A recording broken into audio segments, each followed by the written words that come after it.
माननीय मुख्यमंत्री श्री नवीन पट्टनायक सर को कृतज्ञता जनाऊँगी। सर मो पर भरोसा करले, विश्वास करले, से बहुत बहुत धन्यवाद जनाऊँगी सर को। और सर जो विश्वास रही तार सम्मान निश्चय रखी। अच्छा, चंडी मंदिर दर्शन कले कौन केमती रहला मुख्य भूमिका कौन माँ को दर्शन करा आसली समस्त डाकी ठाकुर पाखे समस्ते खुशी रुहतु, भल रुहतु। बहुत बहुत खुशी अच्छी। माननीय मुख्यमंत्री को मु बहुत धन्यवाद जनाऊँगी। सर जो विश्वास भरोसा मो पर रखी तार सम्मान को निश्चय रखी। आशीर्वाद सर को आशीर्वाद मिली समस्त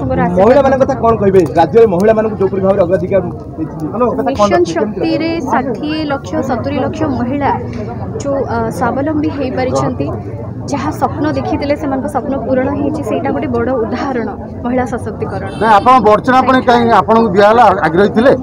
मु बर्चनावासी को बहुत बहुत धन्यवाद जनइबी, सम्मान जनाऊँगी।